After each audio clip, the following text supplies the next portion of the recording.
بسم اللہ الرحمن الرحیم۔ آج ہمارا الطریقۃ النقشبندیہ کا دوسرا درس ہے۔ اس سے پہلے درس میں ہم نے کچھ ابتدائی گفتگو کی ہے اور جاہل صوفی کے بارے میں، جامعیت اور جمعیت میں فرق، اور انسان جامعیت رکھتا ہے اور یہی جامعیت ان کے کامیابی کا بھی راز ہے اور ہلاکت اور بربادی کا بھی یہی راز ہے کہ انسان میں جامعیت ہے۔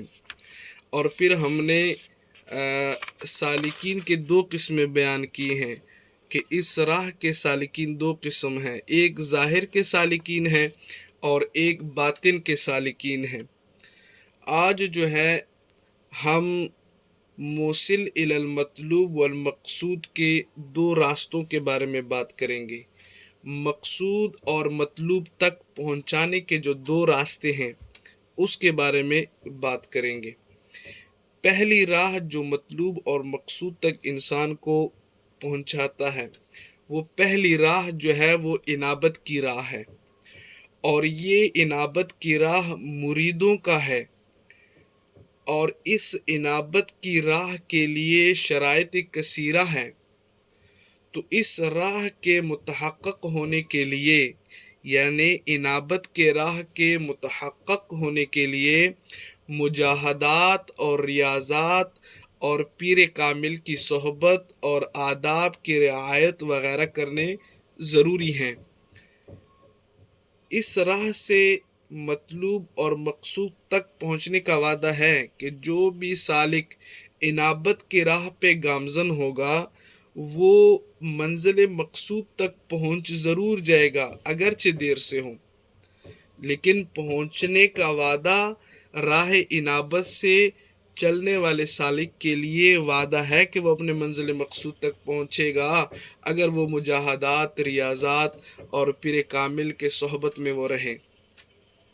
ان سے یہ وعدہ ہے کہ یہ منزل مقصود تک پہنچ جائے گا، جیسے کہ آیت کریمہ میں ہے کہ اللہ تعالیٰ نے فرمایا ہے بسم اللہ الرحمن الرحیم والذین جاہدوا فینا لنہدینہم سبلنا۔ وہ لوگ جو مجاہدات اور ریاضت کرتے ہیں ہماری راہ میں، سلوک کی راہ میں، ہم ضرور بھی ضرور ان کو اپنے راستے اور منزل مقصود کی ہدایت فرمائیں گے، منزل مقصود تک ان کو پہنچائیں گے۔ اور اس راہ انابت میں توقفات بہت زیادہ ہیں، اور ان درجات کو پہنچنے کے بعد کہ جب انسان راہ انابت سے منزل مقصود تک پہنچ جائے، پھر وہاں پہ بھی اقدام کا تفاضل ثابت ہے کہ وہاں پہ بھی تفاضل ہے اقدام کا۔ اس کے علاوہ جو دوسری راہ ہے، اجتباع کی راہ ہے، اجتباع کی راہ سے سالک ایسے مقام تک پہنچتا ہے کہ پہلی راہ میں سالک کی بھی وہاں نظر بھی نہیں لگتی، جو کہ اجتباع کی راہ سے انسان جس منزل مقصود اور جتنے بلند مقام تک پہنچتا ہے۔ تو انابت کی راہ اور اجتباع کی راہ میں بہت فرق ہے، جیسے کہ فارسی زبان والے اور اکثر جگہ مکتوب میں جب دو چیزوں کے درمیان فرق امام ربانی مجدد الفسانی رضی اللہ تعالیٰ مبارک بیان کرتے تو آخر میں فرماتے ہیں ببین تفاوت راہ از کجا تا بکجا، اس دونوں راستوں میں کتنا زیادہ فرق ہے۔ تو یہ پہلی راہ ہے انابت کی راہ، تو اس میں مجاہدات، ریاضات، پیر کامل کے صحبت، آداب کی رعایت وغیرہ ضروری ہیں، اور یہ مریدوں کا وہ راستہ ہے۔ دوسری راہ اجتباع کی راہ ہے، اور یہ راہ اجتباع کی راہ یہ مرادوں کے ساتھ مخصوص ہیں۔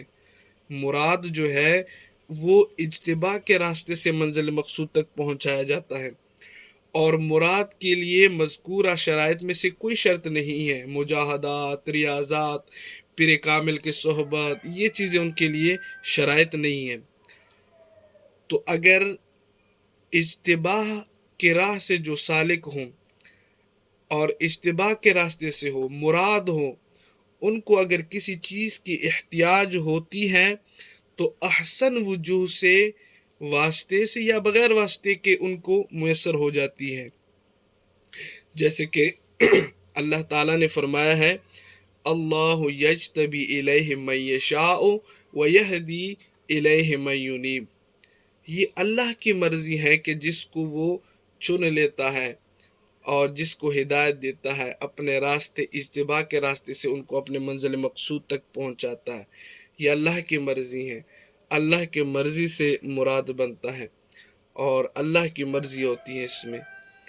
اور اس اجتباء کے لیے کہ ایک انسان اجتباء کے راستے سے منزل مقصود تک پہنچ جائے، ضروری نہیں ہے کہ وہ سالک جو اجتباء کے راستے سے منزل مقصود تک پہنچتا ہے وہ محبوب ہو۔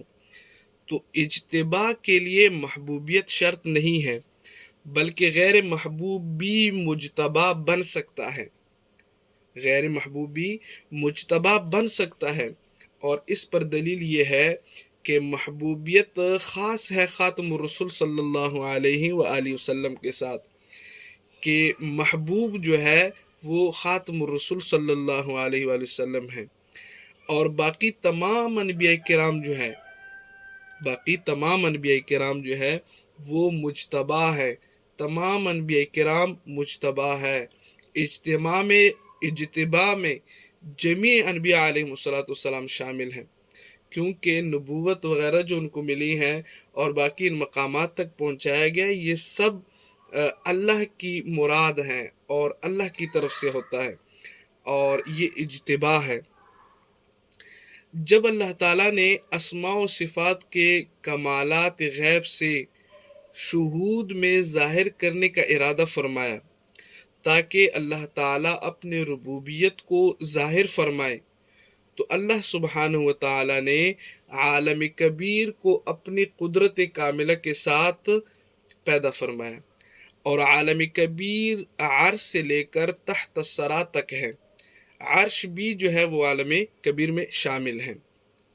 اسی طرح جب اللہ تعالیٰ نے خلافت اور امامت کا ارادہ مخلوق میں فرمایا کہ مخلوق میں خلیفہ ہو اور امام ہو، تو اس کا مستحق صرف انسان کو پایا۔ اس لیے تو آسمانوں اور زمینوں اور پہاڑوں نے انکار کیا، جیسے کہ اللہ تعالیٰ نے قرآن عظیم الشان میں فرمایا اِنَّا عَرَضْنَا الْأَمَانَةَ عَلَى السَّمَاوَاتِ وَالْأَرْضِ وَالْجِبَالِ فَأَبَيْنَ، سب نے انکار کیا۔ اب انشاءاللہ خلافت اور امامت میں فرق انشاءاللہ بعد میں بیان کیا جائے گا تفصیلاً، لیکن اتنی بات یاد رکھیں کہ خلافت اور امامت یہ مقامات اصلیہ میں سے ہیں۔ امامت کے ظل کے نیچے جو شخص آئے، امامت کے ظل کے نیچے جو شخص آئے اسے قطب ارشاد کہتے ہیں، اور خلافت کے ظل کے نیچے جو شخص اور جو سالک آئے اسے قطب مدار کہتے ہیں۔ اب عالم جو ہے وہ دو قسم پر ہیں، عالم دو قسم پر ہے، ایک عالم امر ہے اور ایک عالم خلق ہے، جو کہ سالکین کو بہتر معلوم ہے۔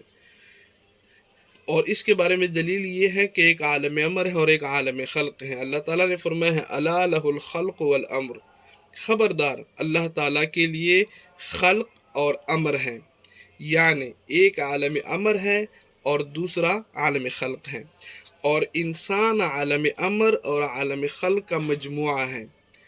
عالم امر کے تو بہتر معلوم ہے کہ 5 لطائف ہیں، قلب ہے، قلب، روح، سر، خفی، اخفا۔ یہ امام ربانی مجدد الفسانی رضی اللہ مبارک جو ہے یہ عالم امر میں ان 5 لطائف میں سبق دیتے تھے۔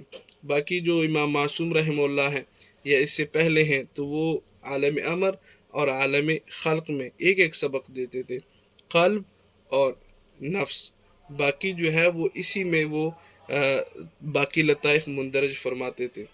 یہ امام ربانی مجدد الفسانی مبارک نے یہ عالم امر میں 5 لطائف معلوم کیے ہیں۔ اسی طرح عالم خلق کے بھی 5 لطائف ہیں، نفس ہیں اور قالب ہیں، اور قالب جو ہے عناصر اربعہ کو متضمن ہے، تو ایک نفس ہے اور قالب جو عناصر اربعہ کو متضمن ہے، تو 5 عالم خلق بھی ہوئے۔ تو وہ جو عالم قالب میں جو 4 ہیں وہ کیا ہے؟ پانی ہے، آگ ہے، ہوا ہے اور مٹی ہے، اس کو عناصر اربعہ بھی کہتے ہیں۔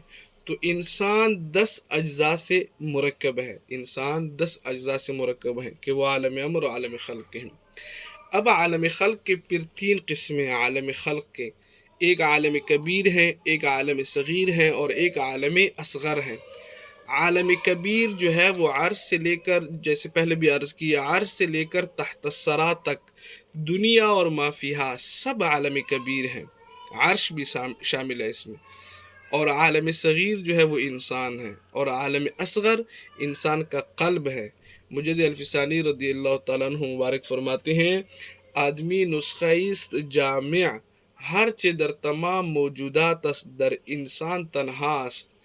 آدمی ایک ایسا عجیب نسخہ ہے، ایسا ایک جامع ترین نسخہ ہے کہ جو کچھ موجودات میں موجود ہیں، ممکنات میں موجود ہیں، انسان میں وہ چیزیں تنہا موجود ہیں، لیکن از عالم امکان بطریق حقیقت و از مرتبہ وجوب بطریق صورت، لیکن عالم امکان سے حقیقت کے طریق پر اور مرتبہ وجوب سے صورت کے طریقے پر، جیسے کہ اللہ تعالیٰ نے فرمایا ہے خلق آدم علی صورتہ۔ اس کے بارے میں امام ربانی مجد الفسانی مبارک کے مکاتیب ہے کہ اس سے کیا مراد ہے اور یہ کیا حقیقی معاملہ کیا ہے خلق آدم علی صورتہ کا۔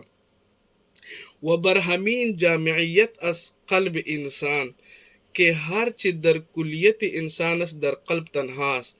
پھر فرماتے ہیں اسی جامعیت پر انسان کا قلب بھی ہے کہ جو کچھ انسان میں موجود ہیں وہ قلب میں تنہا وہ سب کچھ موجود ہیں، لہٰذا آن را حقیقت جامعہ میں گویند، اسی وجہ سے قلب کو حقیقت جامعہ کہتے ہیں۔ انسان ظاہراً اگرچہ صغیر معلوم ہوتا ہے، چھوٹا معلوم ہوتا ہے، لیکن اصل میں عالم کبیر کا یہ نمونہ ہے، اور اسی وجہ سے انسان کو ممکنات کا خلاصہ کہا جاتا ہے کہ انسان ممکنات کا خلاصہ ہے۔ انشاءاللہ اسماعیل حقی رحمہ اللہ نے اپنی تفسیر میں بیان کیا ہے کہ وہ کچھ جو عالم کبیر میں موجود ہیں، عالم صغیر انسان میں وہ کیسے موجود ہے، وہ کس طرح ہے، تو انشاءاللہ وہ آئندہ درس میں بیان کیا جائے گا۔ اللہ ہمیں اس پر عمل کرنے کی توفیق اور ہمیں صحیح معنوں میں سالکین بنائے۔ وآخر دعوانا الحمدللہ رب العالمین۔